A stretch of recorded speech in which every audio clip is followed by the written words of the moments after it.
Assalamualaikum. Waalaikumsalam. Pagi semuanya. Pagi, Bu. Apa kabar? Alhamdulillah. Oke. Kelasnya sudah dipiket? Sudah. Alhamdulillah, berarti sudah siap untuk belajar ya? Sudah. Ya, silakan Alifatan untuk memimpin doa pada hari ini. Bersiap. Siap. Sebelum memulai pelajaran, alangkah baiknya berdoa terlebih dahulu. Berdoa dimulai.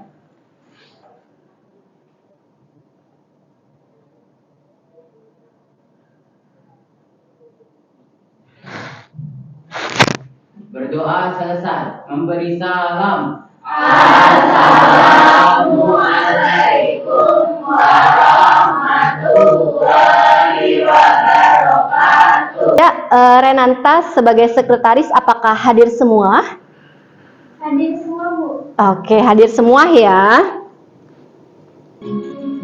Ibu kita Kartini, putri sejati, putri Indonesia, harum namanya. Ibu kita Kartini, merdeka bangsa, merdeka maunya untuk merdeka. SMK? Bisa. SMK? Salam vokasi. Muatan Indonesia. Kita tangan dulu semuanya. Oke. Ya, tepuk pagi. Oke, kita belum kompak nih. Tepuk pagi, tepuk siang, tepuk malam. Oke, harus konsentrasi ya. Baik, pada pertemuan hari ini kita akan membahas tentang menulis cerita sejarah. Ya, adapun langkah-langkah pertemuan pada hari ini yaitu yang pertama kalian harus simak materi yang Ibu sampaikan. Yang kedua nanti akan Ibu bagikan kelompok. Yang ketiga kalian ditugaskan untuk menulis teks cerita sejarah dengan memperhatikan struktur, kaidah kebahasaan, juga ejaannya harus benar ya. Lalu terakhir yaitu dipresentasikan. Ya, teks cerita sejarah dapat dianalogikan dengan gedung arsip. Nah, kenapa? Karena gedung arsip ini merupakan suatu tempat ya untuk menyimpan peristiwa penting di masa lalu dan akan tetap selalu dikenang. Ingat, jas merah, jangan sekali-kali melupakan sejarah. Sebelum kita lanjut pembelajaran, Ibu melakukan pretest terlebih dahulu. Ada yang tahu ini uang 2000 siapa pahlawannya? Ya, silakan Safana. Husni Tamrin, Bu. Iya, betul. Muhammad Husni Tamrin. Betul ya, Safana ya. Nah, sekarang saya mau tanya sama Safana. Safana, kalau dalam struktur nih, nah kita kan belum belajar struktur teks cerita sejarah.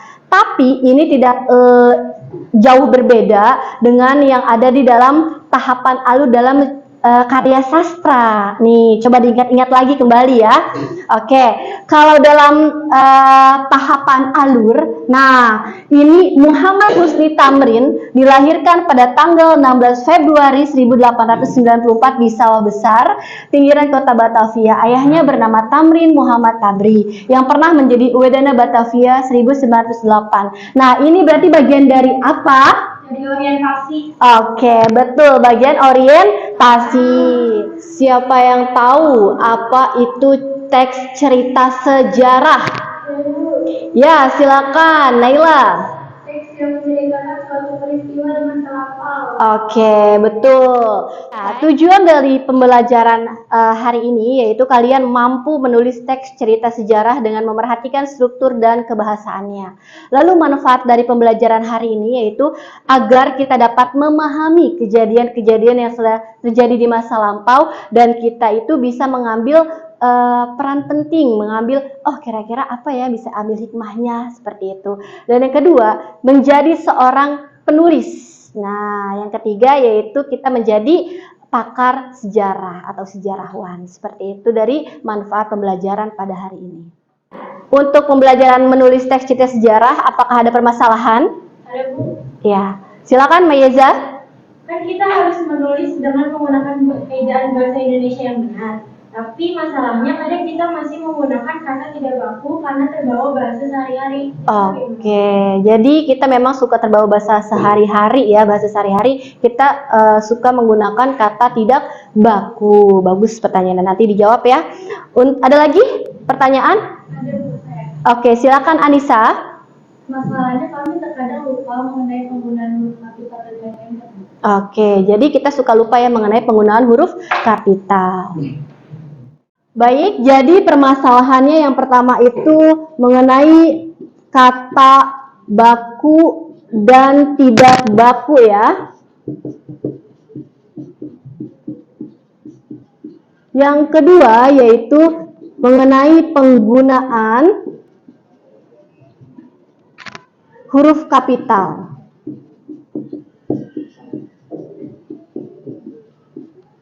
Oke.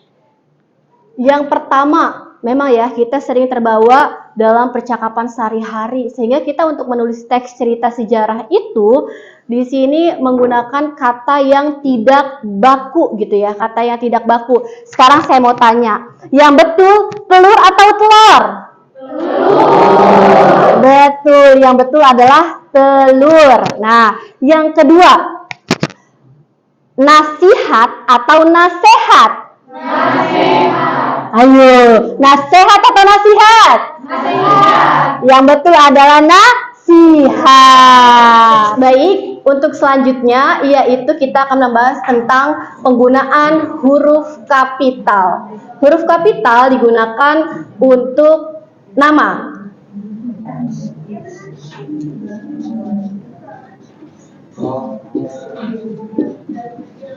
Contohnya Nurus Saadah, berarti N-nya harus huruf kapital dan S-nya huruf kapital. Selain nama itu ada kota atau tempat. Misalkan Tangerang Selatan. Nah, berarti T-nya huruf kapital dan S-nya huruf kapital. Lalu penggunaan Alkitab.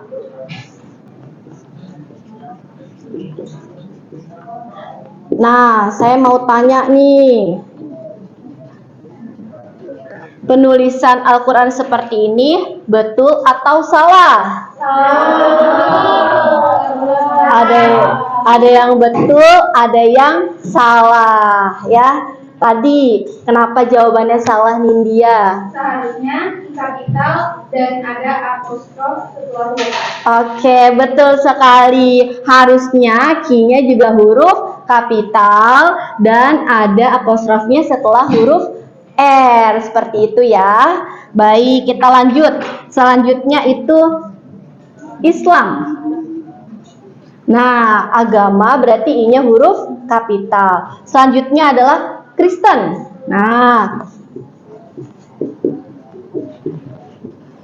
berarti K-nya huruf kapital gitu ya. Oke, paham? Ya, cerita sejarah. Silakan Dewi dibaca apa itu cerita sejarah.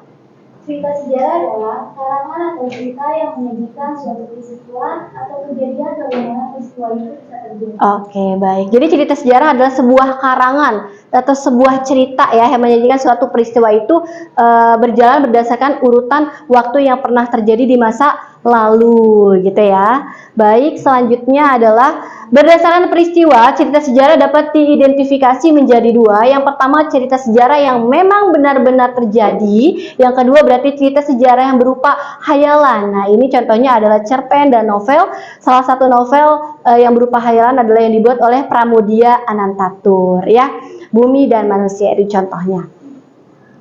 Baik, berdasarkan tujuannya, cerita sejarah dibagi menjadi dua. Yang pertama yaitu cerita sejarah ekspositoris. Ekspositoris di sini berarti cerita sejarah yang dapat memperluas pengetahuan kita sebagai pembaca dan menggunakan bahasa yang informatif, memberikan informasi bagi kita, juga menggunakan kata-kata yang denotatif atau yang sebenarnya. Contohnya, Baharudin Yusuf Habibie atau B.J. Habibie lahir di Parepare, Sulawesi Selatan pada tanggal 25 Juni 1936. Ia adalah anak dari pasangan Alwi Abdul Jalil Habibie dan R.A. Tuti Marini Puswowardoyo. Ia adalah presiden ketiga Indonesia dengan masa jabatan sangat singkat. B.J. Habibie merupakan putra Indonesia yang dikenal dengan julukan Mr. Cracks karena mengeluarkan teori di bidang pesawat. B.J. Habibie adalah orang yang jenius di bidang teknologi, bahkan ia sempat bekerja di Jerman dan dihormati banyak orang. Meskipun demikian, ia tidak melupakan Indonesia sehingga kembali ke tanah air pada tahun 1973 untuk membantu mengembangkan teknologi. Jadi kita tahu nih, oh ternyata Bapak B.J. Habibie ini lahir di Parepare gitu ya. Oh ternyata lahir dari pasangan Alwi Abdul Jalil Habibie dan R.A. Tuti Marini Puswowardoyo gitu ya. Oh ternyata beliau ini merupakan putra Indonesia gitu kan ya, yang mengeluarkan teori di bidang tentang pesawat gitu ya. Dan beliau ternyata pernah menjabat sebagai presiden. Jadi kita tahu ya. Selanjutnya, cerita sejarah sugestif. Berarti cerita sejarah yang bertujuan merangsang daya hayal kita nih gitu kan ya. Bahasanya otomatis pasti bahasa kiasan dan konotatif gitu ya, bahasa majas gitu ya. Contohnya, sejam lagi matahari akan terbenam. Oh, berarti kita membayangkan nih, sejam lagi matahari akan terbenam. Dari tempat persembunyiannya, dia dapat melihat barisan bukit itu. Baginya, darah merah dari luka-luka yang mewarnai tanah mempunyai arti simbolis darah ibu yang melahirkan anak. Dia ingin suatu waktu mengarang cerita tentang itu. Dia masih belum tahu dari mana hendak memulai ceritanya itu. Oke, jadi yang pertama ekspositoris, jadi kita nambah pengetahuan. Kalau sugestif, ini contohnya seperti cerpen dan novel. Jadi kita harus merangsang daya hayal kita, gitu ya. Baik, selanjutnya adalah struktur cerita sejarah. Ada orientasi, komplikasi, solusi, dan reorientasi. Ingat saja yang segitiga. Nah, orientasi berarti di sini. Orientasi berarti masih awal, berarti masih pembukaan, berarti masih latar belakang. Nah, selanjutnya adalah komplikasi. Berarti di sini komplikasi mulai naik masalah sampai ke puncak. Nah, itu namanya komplikasi. Nah, selanjutnya adalah solusi. Berarti di sini namanya turunan, berarti masalah mulai menurun. Dan terakhir adalah reorientasi. Berarti di sini adalah penyelesaian, ya. Reorientasi. Reorientasi, penyelesaian. Biasanya penyelesaian ini kan ada yang akhirnya itu senang, akhirnya itu menyedihkan, atau akhirnya menggantung. Selanjutnya, kita harus memperhatikan kaidah kebahasaan dalam cerita sejarah. Yang pertama, menggunakan kata benda atau kata ganti. Di sini kata bendanya bisa buku gitu ya. Kata gantinya berarti ia, menunjuk kepada seseorang. Yang kedua, menggunakan tokoh sentral. Kalau tadi berarti tokoh sentralnya adalah R.A. Kartini. Yang ketiga, menggunakan kata sifat. Misalkan Raja Adil, gadis cantik, hilal ganteng. Nah, seperti itu. Selanjutnya, yang keempat, menggunakan kata konjungsi. Contohnya adalah di, ke, dari, yang ya, kata penghubung. Selanjutnya yang kelima yaitu menggunakan kata yang menggambarkan kejadian pada masa lalu. Biasanya pada zaman dahulu, ya dahulu kala, suatu hari. Nah, seperti itu. Nah, adapun langkah-langkah dalam menulis cerita sejarah. Yang pertama harus tentukan tema. Ya, tema berarti gagasan pokoknya. Amanat berarti pesan yang mau kita sampaikan. Yang kedua, kita tetapkan sasarannya. Sasarannya apakah anak-anak, apakah masyarakat umum. Nah, dari situ kita menentukan bahasa kita. Yang ketiga, kita rancang peristiwa-peristiwa utama. Nah, yang keempat, kita bagi nih, bagian awal, bagian tengah, dan bagian akhir. Selanjutnya, kita rincikan secara detail dari cerita tersebut. Nah, selanjutnya, menyusun tokoh dan perwatakan. Ada tokoh protagonis, antagonis, dan tritagonis. Lalu latar tempat, waktu, suasana, dan ada sudut pandang, posisi pengarang dalam bercerita. Lalu ini tadi pertanyaan salah satu teman kalian, yaitu kita harus pahami tentang ejaan bahasa Indonesia. Jangan sampai nulisnya juga salah ya. Dan terakhir berarti kita susun dalam bentuk paragraf. Baik, Ibu akan membagikan kelompok. Yang pertama, Dewi Permatasari, Nindya Sari, Amelia Salisa, Nurica Sumardi Putri. Kelompok 2, Muhammad Hilal, Syakila Az-Zahra, Aliza Ar-Rahmi, Sarah Azalia. Menulis cerita teks sejarah tentang apa nih? Tentang Sultan Agung Tirtayasa atau Bapak B.J. Habibie? Sultan Agung Tirtayasa. Bu, tadi kan contohnya era Kartini. Kalau menulis teks cerita tentang sejarah Tanjung Lesung Banten boleh tidak, Bu? Boleh, Tanjung Lesung Banten kan? Boleh.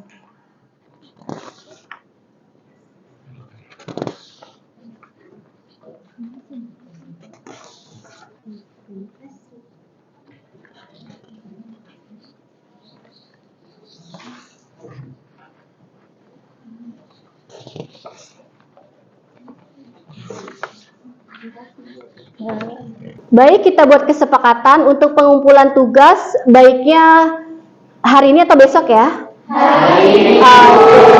Bagus, hari ini harus selesai ya. Silakan dikerjakan.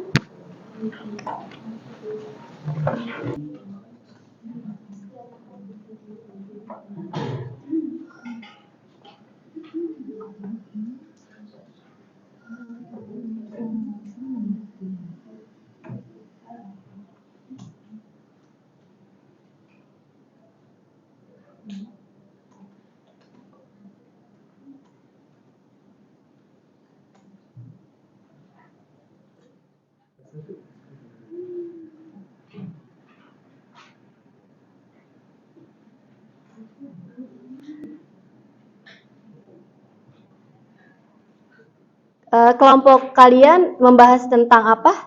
Sejarah SMK Kesehatan Letris Indonesia, Bu. Oke, sejarah berdirinya SMK Kesehatan Letris Indonesia. Bagus.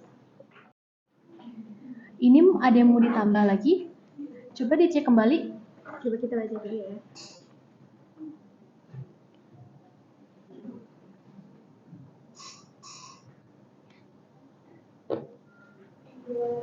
Assalamualaikum warahmatullahi wabarakatuh. Waalaikumsalam warahmatullahi wabarakatuh. Kami dari kelompok 1 ingin mempresentasikan teks sejarah kami. Yang pertama itu mengenal Sultan Agung Tirtayasa, sejarah pahlawan nasional asal Banten. Yang pertama ada orientasi. Sultan Agung Tirtayasa adalah putra Sultan Abdul Malik Ahmad dan Rau Masta Kusuma yang menjadi Sultan Banten periode 1640 sampai 1650. Ketika suatu hari ayahnya wafat, ia diangkat menjadi Sultan muda bergelar Pangeran Rau atau Pangeran Ningrat. Setelah kakeknya meninggal dunia, ia diangkat sebagai Sultan dengan gelar Sultan Abdul Fatih Abdul Fattah. Nama Sultan Agung Tirtayasa berasal ketika ia mendirikan keraton baru di Dusun Tirtayasa, terletak di Kabupaten Serang. Ia dimakamkan di Masjid Banten. Selanjutnya yang kedua ada komplikasi. Sultan Agung Tirtayasa berkuasa di Kesultanan Banten pada periode 1651 sampai 1683. Ia memimpin banyak perlawanan terhadap Belanda. Masa itu, VOC menerapkan perjanjian monopoli perdagangan yang merugikan Kesultanan Banten. Kemudian, Sultan menolak perjanjian ini dan menjadikan Banten sebagai pelabuhan terbuka. Selanjutnya yang ketiga ada solusi. Saat itu Sultan Ageng Tirtayasa ingin mewujudkan Banten sebagai kerajaan Islam terbesar. Ia merupakan sultan yang sangat peduli terhadap rakyatnya. Di bidang ekonomi, ia berusaha meningkatkan kesejahteraan rakyat dengan membuka sawah-sawah baru dan mengembangkan irigasi. Di bidang keagamaan, ia mengangkat Syekh Yusuf sebagai mufti kerajaan dan penasihat sultan. Ketika terjadi sengketa antara kedua putranya, Sultan Haji dan Pangeran Purbaya, Belanda ikut campur dengan sekutu dengan Sultan Haji untuk menyingkirkan Sultan Ageng Tirtayasa. Selanjutnya dari reorientasi atas jasa-jasanya pada negara, Sultan Ageng Tirtayasa diberi gelar pahlawan nasional berdasarkan SK Presiden Republik Indonesia nomor 045 TK tahun 1970 tanggal 1 Agustus 1970. Namun Sultan Ageng Tirtayasa juga kemudian diabadikan menjadi nama salah satu perguruan tinggi negeri di Banten, Universitas Sultan Ageng Tirtayasa. Selanjutnya yaitu kaidah kebasan. Yang pertama, menggunakan kata ganti. Ketika ayahnya wafat, ia diangkat menjadi sultan muda bergelar Pangeran Rau atau Pangeran Dipta. Kata gantinya itu ada di kalimat "ir". Yang kedua, menggunakan tokoh sentral. Sultan Agung Tirtayasa adalah putra Sultan Abdul Malik Ahmad dan Rau Martakusuma yang menjadi Sultan Banten periode 1640 sampai 1650. Yang ketiga, menggunakan kata sifat. Ia merupakan sultan yang sangat peduli terhadap rakyatnya. Paragraf ketiga dan kalimat kedua. Menggunakan kata penghubung. Di bidang keagamaan, ia mengangkat Syekh Yusuf sebagai mufti kerajaan dan penasihat sultan. Paragraf ketiga kalimat keempat.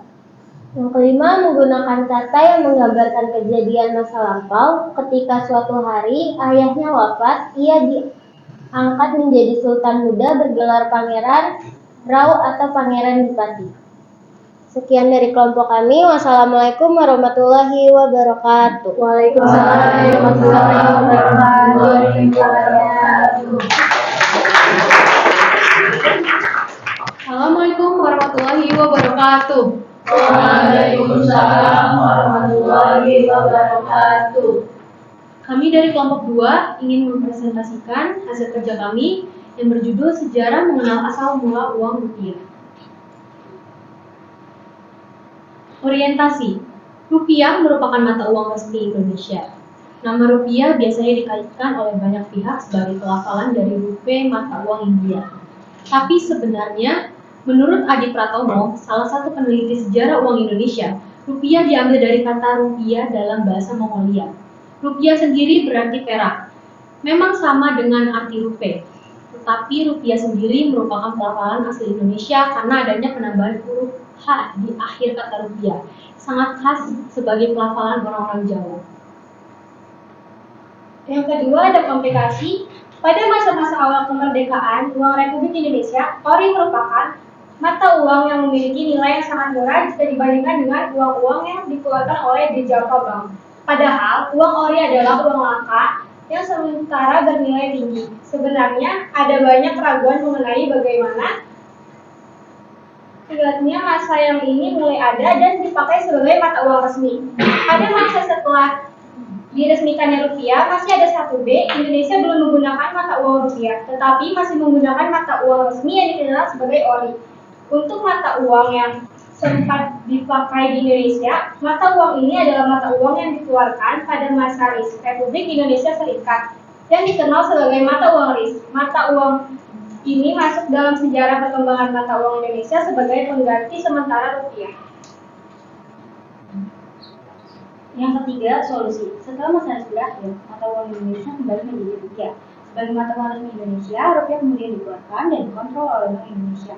Semenjak Bank Indonesia secara resmi dijadikan sebagai bank sentral dan diberi kewenangan penuh untuk mengatur Berlangsung negara pada 1 Juli 1943, rupiah diberi kode atau simbol yang digunakan pada semacam uang kertas dan uang bukan berupa efek. Ini diakui oleh semua pihak. Sehingga dipakai rupiah sebagai mata uang resmi, rupiah berulang kali mengalami penurunan.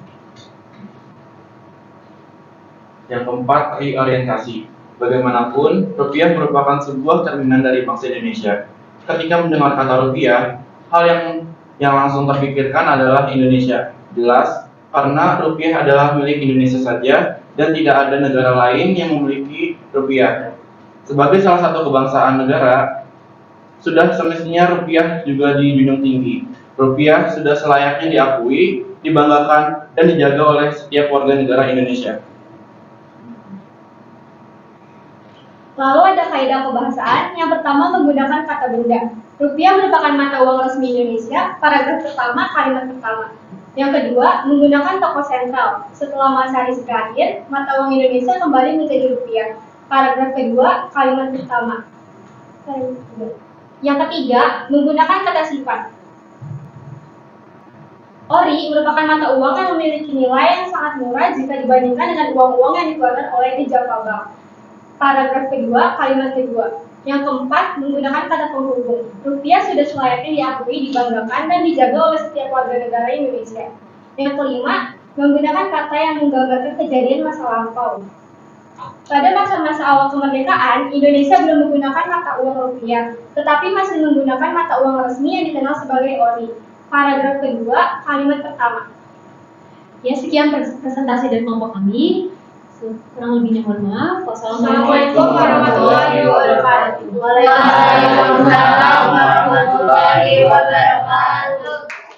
Silakan kelompok 2 untuk memberi tanggapan kepada kelompok 1. Menurut kelompok kami, kelompok 1 presentasinya sudah bagus, bahasa yang dipakai bahasa yang baku, dan pembagian tugasnya jelas namun terlalu singkat. Oke, baik. Terima kasih ya. Baik, saya akan mengumumkan nilai terbaik dari kalian yang sudah tampil ya. Kelompok terbaik dengan nilai paling tertinggi yaitu diraih oleh kelompok 2.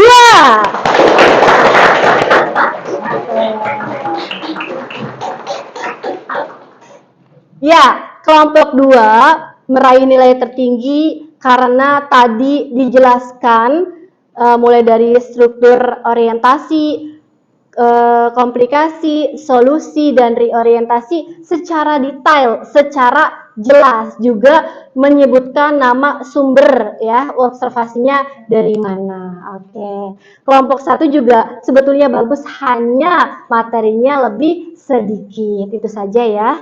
Oke. Baik, Ibu akan memberikan hadiah kepada kelompok 2. Ya, diterima ya. Ya. Ya. Ya, bagaimana kelompok 2 setelah kalian mengerjakan menulis teks-teks sejarah, pengalamannya bagaimana? Pengalamannya sangat menarik dan kita mendapatkan ilmu yang sangat banyak.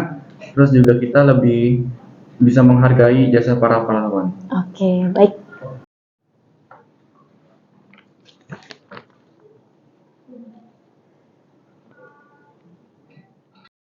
Itu siapa yang tidur? Mayeza. Mayeza, kenapa kamu tidur? Ngantuk ya? Iya. Ya, coba dikerjakan ya latihan soalnya ya. Iya, Bu.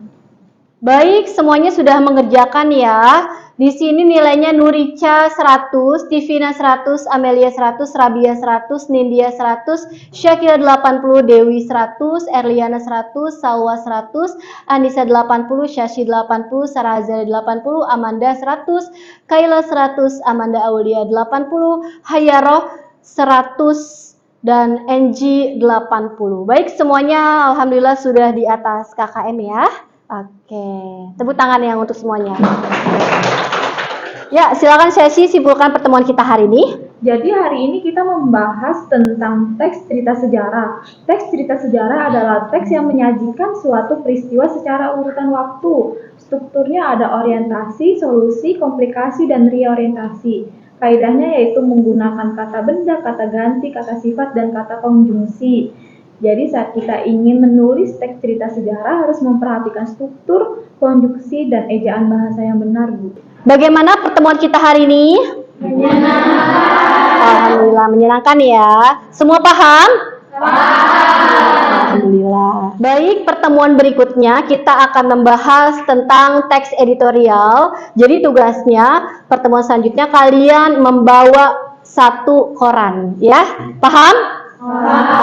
Oke, ya silakan Fatan untuk memimpin doa untuk doa penutup. Untuk hari ini pembelajarannya sudah selesai, marilah kita berdoa terlebih dahulu. Berdoa dimulai.